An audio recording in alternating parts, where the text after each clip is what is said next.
Kalau ada orang menyekutukan Allah, itu pasti tidak ikhlas. Jadi Nasrani Bani Najran itu diajak mubahalah dengan Nabi.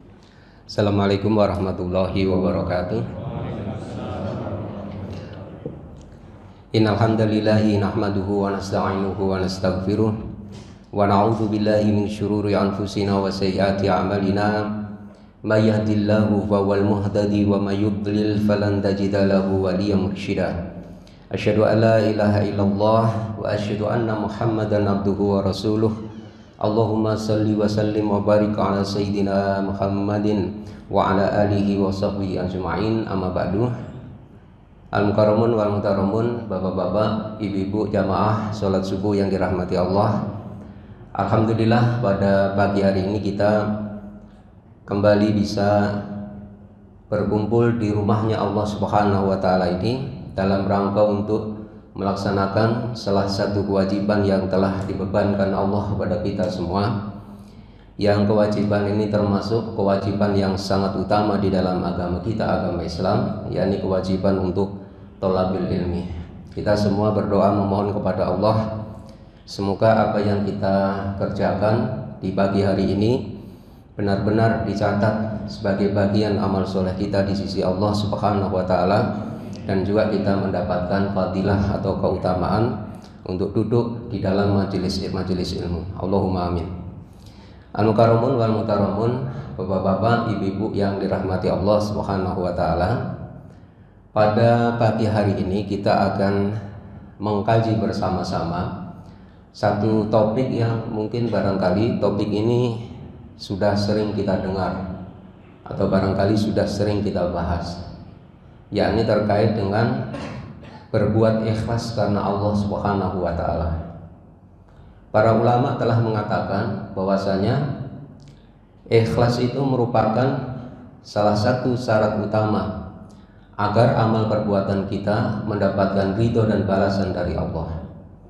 Dan seseorang hanya akan bisa berbuat ikhlas karena Allah ketika orang itu memiliki kejujuran atau kebenaran atau as-sidqu.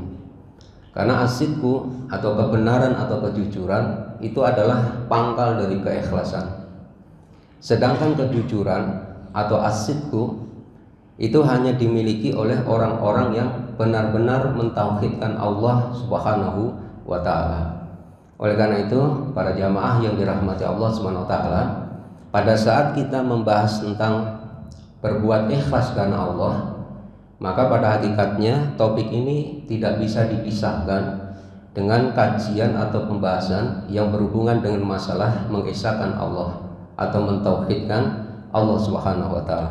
Baik, untuk mempersingkat waktu, yang pertama yang tadi sudah sedikit saya singgung, bahwa ikhlas itu merupakan syarat agar satu amal itu disebut sebagai amal yang soleh, atau sebagai syarat agar amal perbuatan itu diterima atau mendapatkan balasan dari Allah Subhanahu wa taala. Di dalam Al-Qur'an, tepatnya di dalam surah Al-Mulk ayat yang kedua, Allah Subhanahu wa taala berfirman, "Alladzi khalaqal mauta wal hayata liyabluwakum ayyukum ahsanu amala wa huwal azizul ghafur." Dan dialah Allah alladzi khalaqal mauta wal hayata, yang telah menciptakan kematian dan kehidupan, supaya Dia menguji kamu, siapa di antara kamu yang lebih baik amalnya, atau siapa di antara kalian yang paling baik amal perbuatannya. Kata para ulama, di ayat itu disebutkan ayyukum ahsanu amala, bukan ayyukum aktsaru amala. Siapa di antara kalian yang paling baik amal perbuatannya, bukan siapa di antara kalian yang paling banyak perbuatannya. Perbuatan meskipun banyak dilakukan oleh seseorang, maka perbuatan itu tidak akan bernilai sama sekali di sisi Allah SWT kalau perbuatan itu tidak terkategori amal yang soleh. Dan dijelaskan salah satunya oleh Imam Fudail bin Iyad, dan perkataan beliau ini masyhur, dikutip oleh banyak para alim ulama. Salah satunya adalah Imam Al-Baghawi di dalam kitab beliau Ma'alimut Tanzil atau Tafsir Al-Baghawi. Wa qala Fudail bin Iyad, berkata Imam Fudail bin Iyad, Ahsanu amala akhlasahu wa aswabahu. Yang dimaksud dengan ahsanu amala itu adalah akhlasuhu wa aswabuhu, amal yang paling ikhlasnya dan paling benarnya. Waqala, dan beliau berkata, al amalu la yuqbalu hatta yakuna kholisan sawaban. Berkata Imam Fudail bin Iyad, al amalu la yuqbal, satu perbuatan tidak akan diterima oleh Allah hatta yakuna kholisan, sampai perbuatan itu dikerjakan ikhlas karena Allah, kholisan sawaban, dan juga perbuatan itu benar. Maka syarat amal itu diterima oleh Allah ada dua. Yang pertama adalah ikhlas karena Allah, yang kedua adalah sawaban. Al-khalis idza kana lillah, kata beliau. Al-khalis, yakni orang yang ikhlas atau perbuatan yang ikhlas itu adalah idza kana lillah, jika perbuatan itu dikerjakan semata-mata untuk mencari ridha Allah. Wassawabu, sedangkan benar, idza kana ala sunnah, jika perbuatan itu berjalan di atas sunnah baginda Nabi Muhammad sallallahu alaihi wasallam, atau perbuatan itu sejalan dengan tuntunan baginda Nabi Muhammad sallallahu alaihi wasallam. Kemudian apa yang dimaksud dengan ikhlas? Jadi pagi hari ini para jamaah yang dirahmati Allah, kita akan membahas secara lebih mendalam apa yang dimaksud dengan ikhlas itu, supaya kita benar-benar bisa mewujudkan ikhlas ini di dalam seluruh amal perbuatan kita. Perbuatan itu hanya akan diterima, hanya akan dapat balasan, salah satu syaratnya adalah dikerjakan ikhlas karena Allah. Barangkali kita sudah sering mendengar kita ini harus ikhlas, tapi kadang-kadang kita belum tahu apa yang dimaksud ikhlas itu.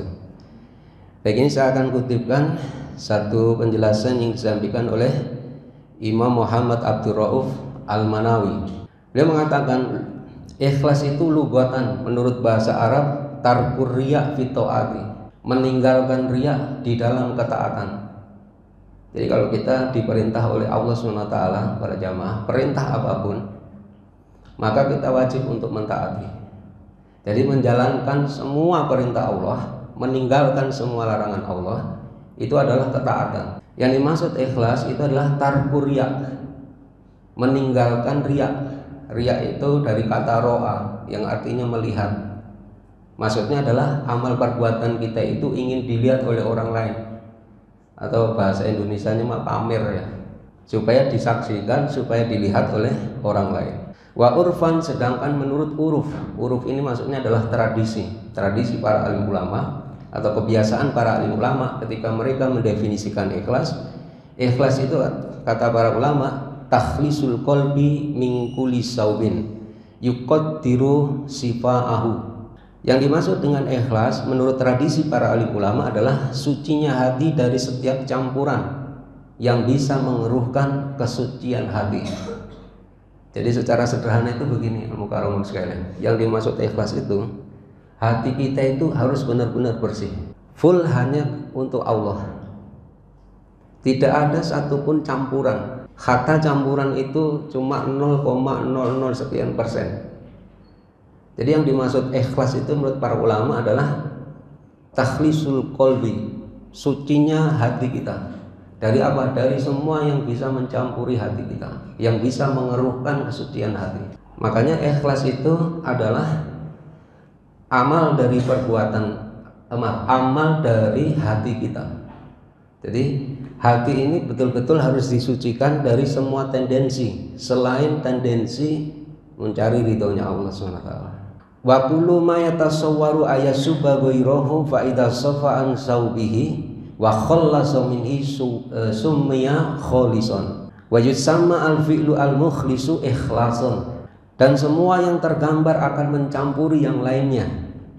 Ini kata Imam Abdul Rauf Al-Munawi atau Al-Manawi. Semua yang tergambar akan mencampuri yang lainnya, maka jika ia bersih atau suci dari pencampurnya dan bersih dari campurannya, maka itu dinamakan dengan khalis. Jadi benar-benar bersih, nggak ada campurannya sama sekali, atau bahasa sederhananya adalah murni. Jadi kalau kita menyembah kepada Allah, itu hanya kepada Allah, murni hanya untuk Allah, nggak ada campurannya sedikit pun. Kalau seperti madu ini nggak ada campurannya sedikit pun. Itu berarti madu yang murni, madu yang bersih dari semua kotoran atau campurannya. Perbuatan yang ikhlas dinamakan dengan ikhlas, kata beliau. Wa yusama al-fi'lu al-mukhlis, al-ikhlason. Jadi perbuatan yang ikhlas atau mukhlis itu dinamakan dengan ikhlas.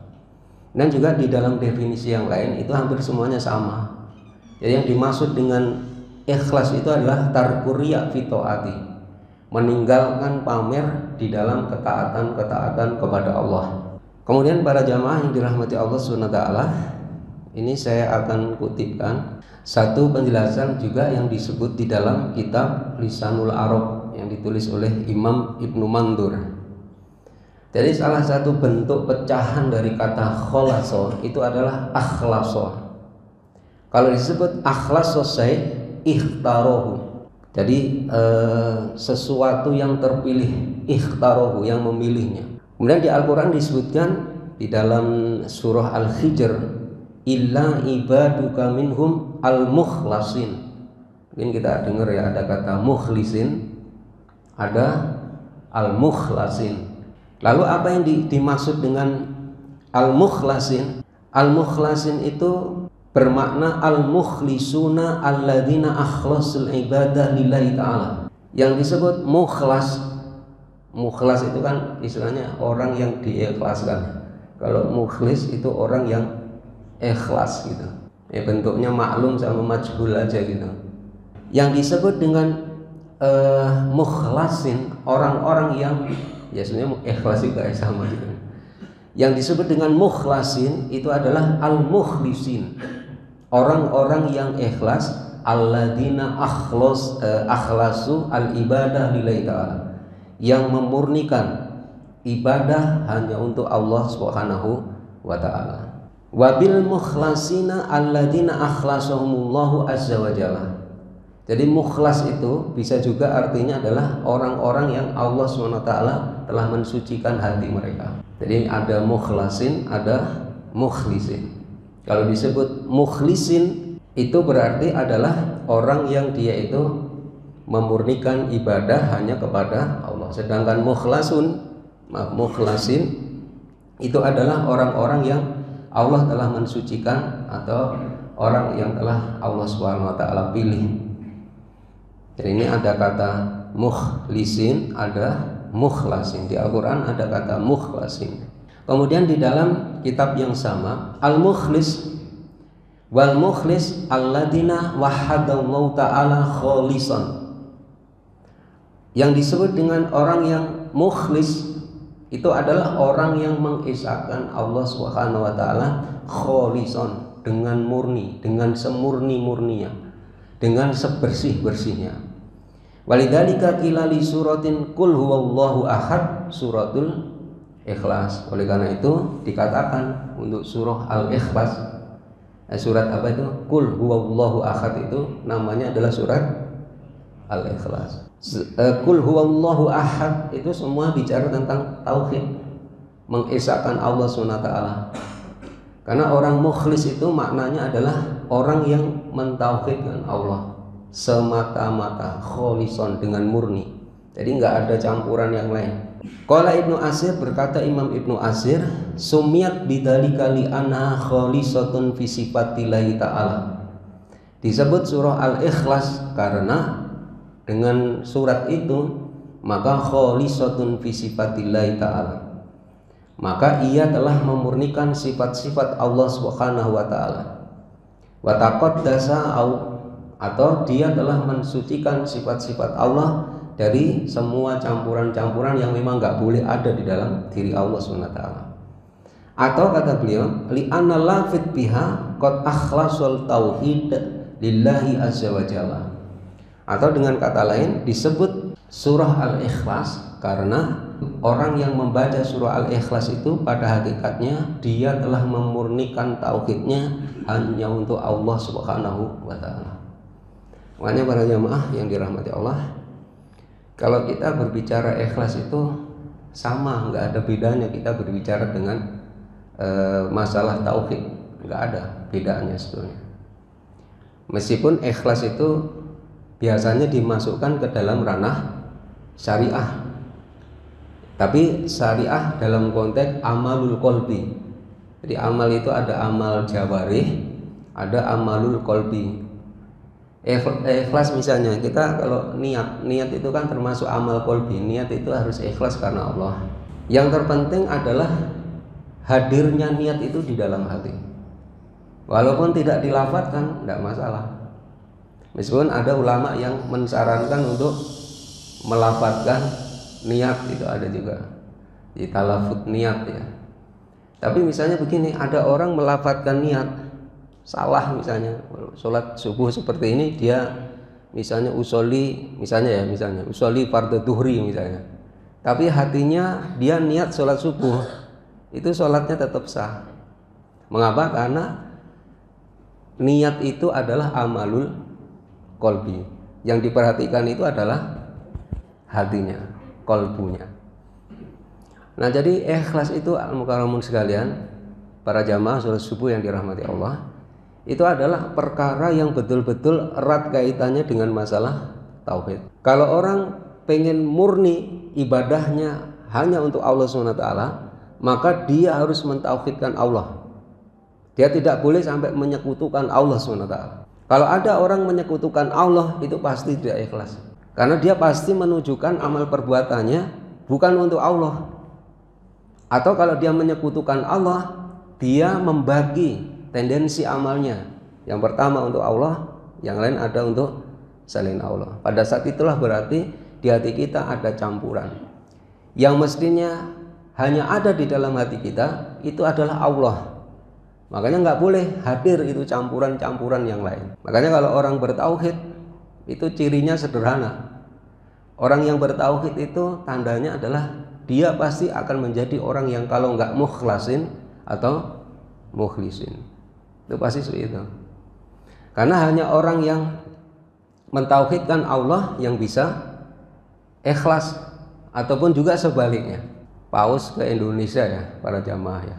Paus, nggak tahu namanya siapa tuh ya, Paus siapa gitu.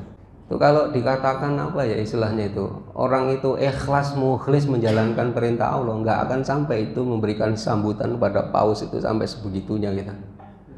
Ya orang muslim nggak boleh kan, orang kafir bagaimana dia sampai dielu-elukan lah gampangnya kayak gitu, sampai dicium keningnya ya, ada yang mencium keningnya. Memang begini al-mukarram sekalian para jamaah ya, mungkin sedikit saya ingin sampaikan begini. Kita ini kan sering dapat informasi juga ya, bahwa Nabi SAW itu kalau berhubungan dengan orang-orang non muslim itu kan sangat toleransi ya katanya. Bahkan dikisahkan misalnya pada saat orang-orang Kristen dari Bani Najron itu ke kota Madinah ya untuk berdiskusi dengan Nabi, karena dulu Nabi itu pernah ngirim surat kepada uskup-uskup orang-orang Nasrani yang ada di daerah Najron. Kemudian uskup-uskupnya itu kemudian mendatangi Nabi SAW, diajak diskusi Nabi SAW. Nah pas waktu itu masuk di dalam ibadah mereka. Jadi di orang-orang Nasrani Bani Najron itu masih menggunakan tradisi ahlul kitab yang lama. Jadi dia itu kalau sholat itu kalau sholat itu di 2 waktu. Nah pas dia sampai di kota Madinah, itu mereka tiba-tiba masuk ke dalam masjid. Pas sampai masuk ke dalam masjid, itu waktu mereka beribadah, waktu sholat mereka itu tiba. Maka kemudian mereka akan beribadah di masjid. Para sahabat itu bilang ke Nabi SAW, Nabi, bagaimana mereka sampai di dalam masjid? Tapi karena sudah kadung di dalam masjid, Nabi bilang begini, biarkan aja dia di masjid.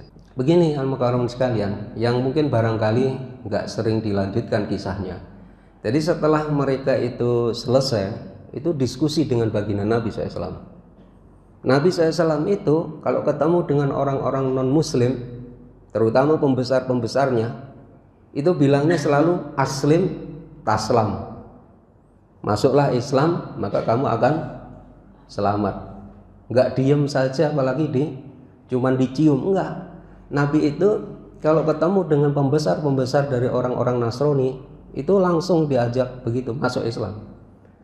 Mungkin panjenengan semua pernah baca itu suratnya Nabi SAW yang dikirim ke Heraklius. Itu beliau juga mengatakan yang sama. Masuklah kamu ke dalam Islam, maka kamu akan selamat. Tapi jika kamu menolak masuk ke dalam agama Islam, maka kamu akan menanggung dosa dari pengikut-pengikut Anda. Itu akhirnya ceritanya, para jamaah yang dirahmati Allah, Nasrani Bani Najron itu diskusi dengan Nabi. Mulai misalnya dikritik oleh Nabi Isa itu bukan bagian dari Allah SWT. Dia itu adalah utusan Allah SWT. Dan mereka bantah sampai titik kemudian nggak ada kesepakatan itu. Akhirnya apa? Akhirnya terjadilah yang namanya mubahalah. Ayatnya ada di dalam Al-Quran tentang mubahalah. Jadi Nasrani Bani Najron itu diajak mubahalah dengan Nabi. Jadi mubahalah itu istilahnya itu kita saling berdoa memohon pada Allah. Kalau yang salah atau yang berdusta, maka dia akan dibinasakan oleh Allah SWT. Jadi kul nad'u abna'ana wa abna'akum wa nisa'ana wa nisa'akum wa anfusana wa anfusakum. Ayo panggil anak-anak kamu, istri-istri kamu, kita juga kita sendiri. Kemudian tsumma nabtahil. Kemudian kita saling bermubahalah. Semoga Allah Subhanahu wa taala menjadikan laknat jadi bagi siapa orang-orang yang berdusta. Ketika diajak Nabi SAW untuk mubahalah, itu orang Nasrani Bani Najron tidak berani. Nah, ketika mereka nggak berani mubahalah, itu yang cerita yang kadang-kadang nggak sering disampaikan atau sering ditutupi itu begini. Akhirnya Bani Najron ini, Nasrani Bani Najron ini, para jamaah yang dirahmati Allah, itu dia diminta untuk membayar sejumlah upeti pada Nabi SAW. Jadi upetinya itu kalau dalam hadis-hadis mereka diminta untuk membayar 2.000 pakaian. Kemudian kalau kaum muslimin itu berperang, kaum muslimin boleh meminjam senjata-senjata mereka gitu. Jadi mereka itu kayak membayar jizyah kepada baginda Nabi Muhammad SAW. Bahkan Nabi SAW itu menunjuk satu orang sahabat yang secara khusus diminta untuk mengurusi urusan Nasrani Bani Najron. Jadi mengontrol mereka. Jadi sahabat Ubaidah bin Jarrah itu yang diangkat Nabi SAW untuk mengurusi Nasrani Bani Najron. Gitu. Jadi kalau orang itu mukhlis karena Allah, maka di hatinya itu hanya Allah gitu. Nggak akan dia itu gini al-mukarramun sekalian. Orang muslim itu nggak mungkin dia akan inferior dengan agama-agama atau keyakinan-keyakinan di luar agama Islam. Kenapa? Karena agama yang dibawa Nabi kita Nabi Muhammad itu adalah agama yang benar, agama yang berisi petunjuk gitu. Dan agama Islam itu memurnikan ibadah hanya kepada Allah. Makanya kita ini sebagai umat Islam benar-benar dimasukkan oleh baginda Nabi Muhammad SAW di dalam ajaran Islam ini untuk benar-benar hanya memurnikan ibadah untuk Allah SWT. Berarti memang kita harus menjadi orang yang mukhlis, orang yang ikhlas. Kemudian yang berikutnya di dalam kitab yang sama juga, wa qaulu ta'ala min ibadinal mukhlasin. Di dalam Al-Qur'an ada juga kata mukhlas, ada mukhlas ya, mukhlasin itu di dalam surat Yusuf ya, ayat yang ke-24. Wa quri'a al-mukhlisin, tapi ada ulama yang membacanya dengan mukhlisin. Jadi min ibadinal mukhlasin, ada juga yang bacanya min ibadinal mukhlisin. Tapi kalau panjenengan lihat di dalam mushaf itu dibacanya mukhlasin. Wal mukhlasun al mukhtarun. Jadi kata Imam Ibnu Mandur, mukhlasun itu adalah mukhtarun. Mukhtar itu artinya adalah orang-orang yang terpilih. Wal mukhlisun al muwahhiduna. Sedangkan orang yang mukhlis, ya mukhlisun itu adalah al-muwahhidun, orang yang mentauhidkan Allah Subhanahu wa taala. Kalau panjenengan misalnya ditanya apa bedanya mukhlas sama mukhlis, kalau mukhlis itu pasti muwahhid, orang yang mentauhidkan Allah, memurnikan ibadah hanya kepada Allah, karena tauhid itu kan mengesahkan Allah.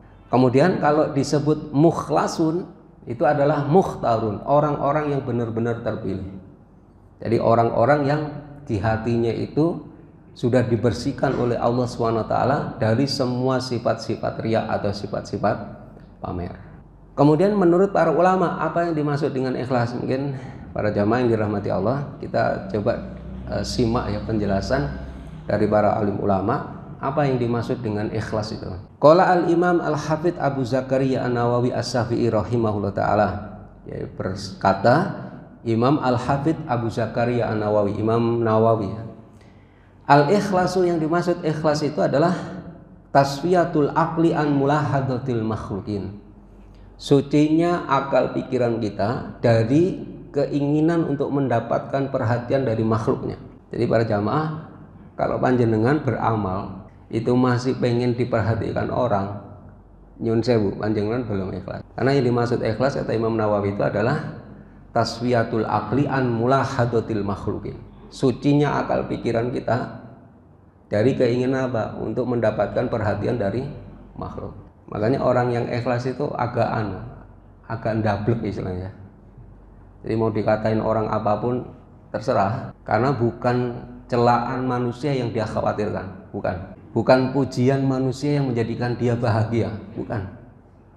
Yang menjadikan dia sangat khawatir dan takut itu adalah celaan dari Allah. Yang menjadikan bahagia kalau amalnya diridhoi oleh Allah. Tapi angel gitu, kalau ngomong doang gampang Ustaz, benar, angel ini. Ini masalah hati ya, masalah hati yang dalam gitu. Tapi kita memang harus berusaha untuk mewujudkannya. Kemudian juga disebutkan oleh Imam Fudail bin Iyad, mungkin sering kita dengar juga ini perkataan beliau ini. Tarkul amal li ajlin nasi riyaun wal amalu li ajlin nasi syirkun wal ikhlasu ayyu'afiyakallahu minha. Yang dimaksud dengan ikhlas kata Imam Fudail bin Iyad itu digambarkan begini, tarkul amal li ajlin nasi riyaun, meninggalkan satu amal perbuatan karena manusia itu pamer kata beliau. Wal amalu li ajlin nasi, sedangkan beramal berbuat karena manusia syirkun, itu menyekutukan Allah. Wal ikhlasu, sedangkan ikhlas itu ayyu'afiyakullah minhuma. Jadi Allah Subhanahu wa taala menghindarkan dari keduanya. Jadi kalau kita meninggalkan perbuatan bukan karena manusia, mengerjakan perbuatan pun juga bukan karena manusia. Kadang-kadang ada para jamaah ya, orang itu ngerasanya itu seperti ikhlas gitu, tapi sebetulnya malah pamer. Misalnya begini, misalnya nih contoh nih, kalau al-mukarramun sekalian, misalnya nih di masjid ya, disuruh ceramah di masjid, contoh sudah ditunjuk nih disuruh ceramah, begitu ngelihat jamaahnya kok jenggotnya panjang-panjang, wah ini pasti ilmunya banyak nih, ngeper terus akhirnya nggak mau ceramah, nggak mau tausiah kultum misalnya, itu panjenengan sebetulnya pamer karena meninggalkan perbuatan karena orang, karena takut jenggot orang atau takut yang lain. Ya udah, kalau diminta ngomong ya ngomong, tapi ngomong yang memang kita tahu.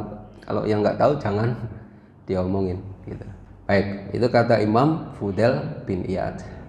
Kemudian di dalam kitab ini, kitab sarah tapi mukhtasar. Jadi kitab sarah mukhtasar Syu'abul Iman. Kitab Syu'abul Iman itu ditulis oleh Imam Baihaqi. Jadi disebutkan di dalam kitab itu, al-ikhlasu huwa ifradul haqqi subhanahu wa ta'ala bil qasdi fi ta'ati wa taswiyatul fi'li an mulahadatil makhlukina. Jadi dalam kitab itu disebutkan yang dimaksud ikhlas itu adalah menyendirikan hak Allah SWT pada niat di dalam menjalankan ketaatan. Jadi menyendirikan itu memang maksudnya benar-benar hanya untuk Allah, khusus hanya untuk Allah. Nggak boleh ada selain Allah. Ini benar-benar khusus hanya untuk Allah. Jadi itu ikhlas seperti itu al-mukarramun sekalian ya. Kemudian beliau juga katakan sama seperti yang disampaikan oleh Imam Nawawi, dan wataswiyatul fi'li an mulahadatil makhlukin, yakni sucinya perbuatan dari keinginan diperhatikan oleh makhluknya. Fal mukhlisu la riya'alahum, orang yang mukhlis itu tidak ada pamer. Wasadiqu la ijabalahu, sedangkan orang yang sodik, orang yang jujur, orang yang benar itu tidak ada ujub dia. Di dalam dirinya enggak ada ujub. Ujub itu apa? Takjub dengan dirinya sendiri, ya, kagum dengan dirinya sendiri. Wala yatimul ikhlasu ila bisidqi, ikhlas itu tidak akan pernah sempurna kecuali dengan asid. Jadi sidku itu jujur, artinya benar. Di Al-Quran, ya ayyuhalladzina amanu ittaqullah wa kunu ma'as shadiqin wala sidqa illa bil ikhlasi, dan tidak ada kejujuran kecuali dengan ikhlas. Wala yatimani illa bis sabr, dan keduanya baik ikhlas dan juga jujur itu tidak akan mungkin sempurna kalau kecuali dengan kesabaran. Makanya al-mukarramun sekalian, panjenengan memang harus benar-benar sabar untuk mewujudkan ikhlas dalam hati itu. Memang agak berat sih. Mungkin kalau dari rumah tadi datang ke sini sudah karena Allah, niatnya udah benar. Di tengah jalan melenceng lagi. Ketemu temennya beda lagi niatnya. Makanya harus sabar, dilurusin terus gitu. Sampai kita punya hati yang bersih. Jadi hati yang hanya menunjukkan seluruh amal perbuatan untuk Allah Subhanahu wa taala. Dan juga yang berikutnya ini saya kutipkan penjelasan dari Imam Al-Haris Al-Muhasibi dalam kitab Al-Adhkar yang ditulis oleh Imam Nawawi. Jadi beliau berkata, as-sadiqu huwallazi la yubali law kharaja kullu qadrin fi qulubil khalqi min ajli salahi qalbi wa la yuhibbu itila'an nasi ala masakilid dzarri min husni amalihi wa la yakrahu ayutali an-nas ala sayyi min amalihi. Beliau katakan, Imam Al-Haris Al-Muhasibi, as-sadiq, yakni orang yang jujur atau orang yang benar itu adalah orang yang tidak peduli, la yubali, enggak peduli, walaupun semua upaya yang ada di dalam hati manusia telah keluar demi untuk memperbaiki hatinya.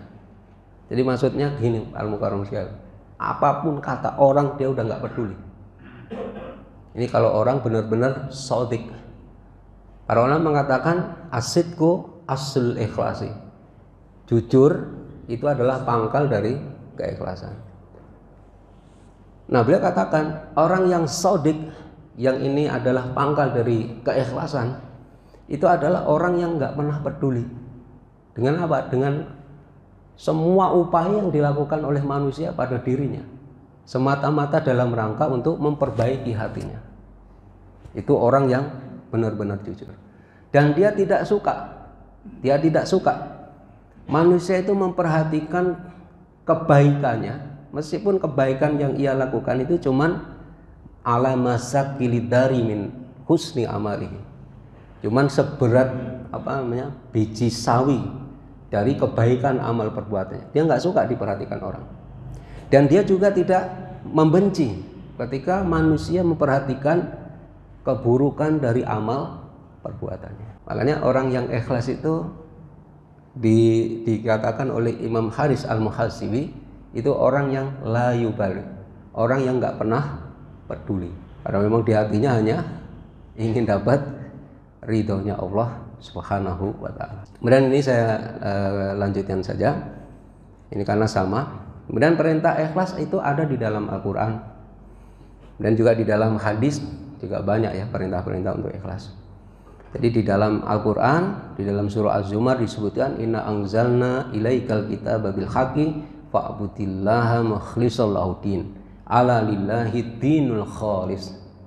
Sesungguhnya kami menurunkan kepadamu Alkitab yakni Al-Quran dengan membawa kebenaran, maka sembahlah Allah dengan memurnikan ketaatan kepadanya. Ingatlah kepunyaan Allah lah agama yang bersih. Allah itu punya agama yang bersih, agama tauhid namanya. Ini agama Islam. Para jamaah sekalian yang dirahmati Allah. Kemudian juga di dalam surah Al-Bayyinah, mungkin ini sudah sangat familiar ya. Wa ma umiru illa liya'budullaha mukhlishina lahuddin.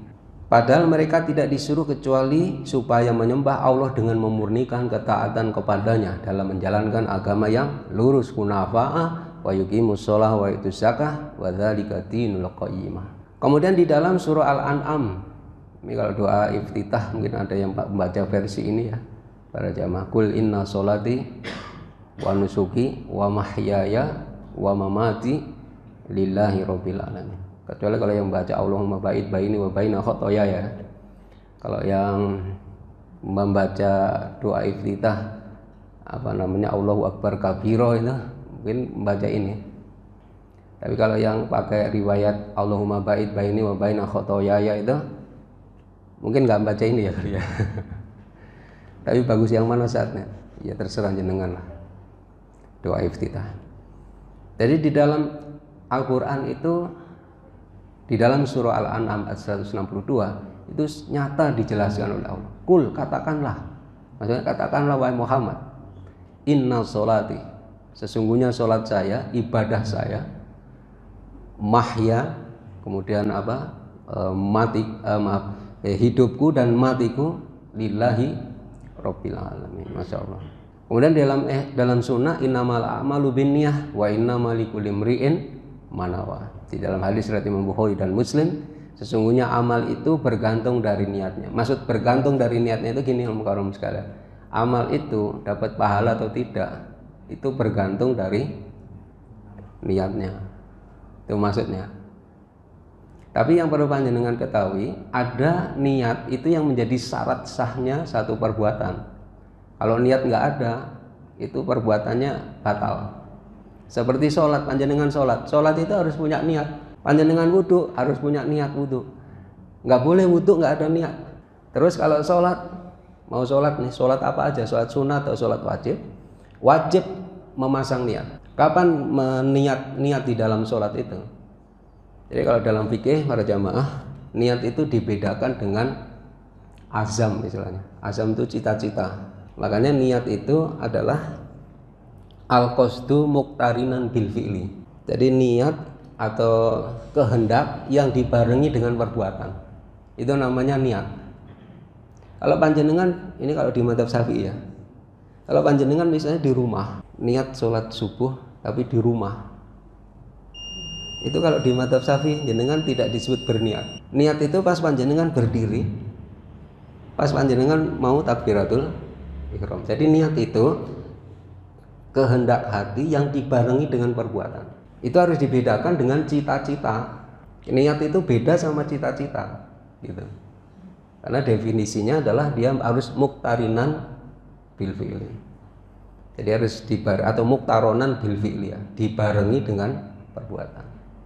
Wudhu, kalau wudhu, kapan niatnya wudhu?